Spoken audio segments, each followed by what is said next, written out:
Hello दोस्तों, राधे राधे, जय माता दी। आज मैं आपको सुनाने जा रहा हूँ रमा एकादशी, जो कार्तिक मास के कृष्ण पक्ष में किया जाता है।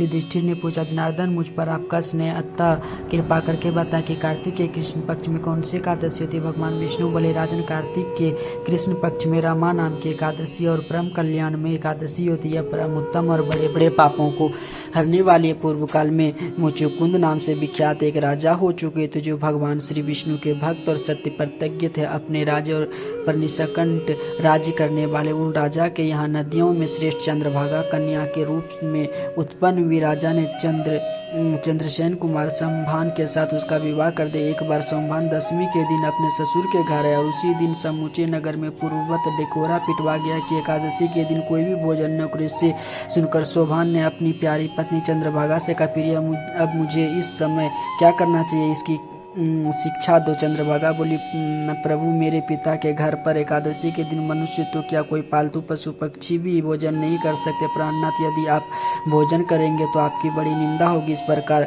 मन में विचार करके अपने चित्त की दृष्टि कीजिए। शोभान ने कहा, प्रिय, तुम्हारा कहना सत्य, मैं भी उपवास करूंगा। देव का जैसा विधान हो वैसा ही होगा, भगवान श्री कृष्ण कहते हैं। इस प्रकार दृढ़ निश्चय करके शोभान ने व्रत के नियम का पालन किया, किंतु सूर्योदय होते होते उनका प्राणांत हो गया। राजा मुचुकुंद ने शोभान का राज्योचित संस्कार कर चंद्रभागा भी पति का परलौकिक कर्म करके पिता के ही घर में रहने लगी। नृपश्रेष्ठ भर शोभान इस पर व्रत के प्रभाव से मंदराचल के शिखर पर बसे हुए परम रमणीय देवपुर को प्राप्त हुए। वहां शोभन द्वितीय कुबेर की भांति शोभा पाने लगे। एक बार राजा मुचुकुंद ने नगरवासी विख्यात ब्राह्मण शोभ शर्मा तीर्थ यात्रा के प्रसंग से घूमते हुए मंदराचल पर्वत पर गए, जहाँ उन्हें शोभान दिखाई दिया। राजा के दामाद को पहचान कर वे उसके समीप गए। शोभान भी उस समय द्विश्रेष्ठ सोम शर्मा को आया हुआ देखकर शीघ्र ही आसन से उठ खड़े हुए और उन्होंने प्रणाम किया। फिर क्रमशः अपने ससुर राजा मुचुकुंद, अपनी प्रिय पत्नी चंद्रभागा तथा समस्त नगर का कुशल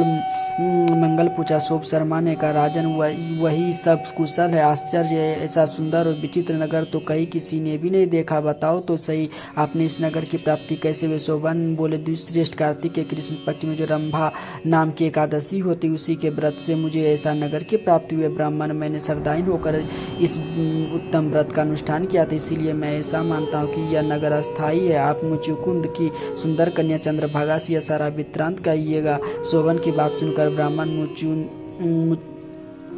मुचुकुंदपुर में गए और वहाँ चंद्रभागा के सामने उन्होंने सारा वृत्तांत का सुना। शोभ शर्मा बोले, सुबह मैं तुम्हारे पति को प्रत्यक्ष देखा हूँ। इंद्रपुरी के समान उसके दुर्स नगर की भी अवहेलना क्या, किंतु वह नगर अस्थिर, पर तुम उसको स्थिर बनाओ। चंद्रभागा ने कहा, ब्राह्मण, मेरे मन में पति के दर्शन की लालसा लगी हुई, आप मुझे वहां ले चलिए, मैं अपने व्रत के पुण्य से उस नगर में स्थित होऊंगी। भगवान श्री कृष्ण कहते, राजन, चंद्रभागा की बात सुनकर सोम शर्मा उसके साथ ले मंदराचल पर्वत के निकट वामदेव मुनि के आश्रम पर गए। वहां ऋषि के मंत्र की शक्ति और एकादशी सेवन के प्रभाव से चंद्रभागा का शरीर दिव्य हो गया तथा उसने दिव्य गति प्राप्त कर ली। उसके बाद वह पति के समीप गए। अपनी प्रिय पत्नी को आया देखकर शोभन को बड़ी प्रसन्नता हुई। उन्होंने उसे बुलाकर अपने वाम अंग में सिंहासन पर बैठे। तदर चंद्रभागा ने अपने प्रियतम से यह प्रिय वचन का, नाथ, मैं हित की बात कहती हूँ, सुनिए। जब मैं 8 वर्ष की अधिक उम्र की हो गई, तब से लेकर आज तक मेरे द्वारा किए हुए एकादशी व्रत से जो पुण्य संचित हो, उसके प्रभाव से यह नगर कल्प के अंत तक स्थिर रहेगा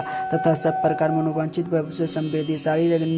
नृपश्रेष्ठ, इस प्रकार रंभा एकादशी के व्रत के प्रभाव से चंद्रभागा दिव्य भोग रूप और दिव्य आभूषण से विभूषित तो अपने पति के साथ मंदराचल के शिखर पर विहार करती। राजन, मैं तुम्हारे सम्यक से रमा एकादशी का वर्णन किया कि चिंतामणि तक कांचेनु के समान मनोरथ पूर्ण करने वाली यह एकादशी श्रेष्ठ है, अतः इसको करनी चाहिए। राधे राधे दोस्तों, कमेंट बॉक्स में जय जय श्री राधे जरूर लिखिएगा। जो गलती हुई मैं क्षमा कीजिएगा।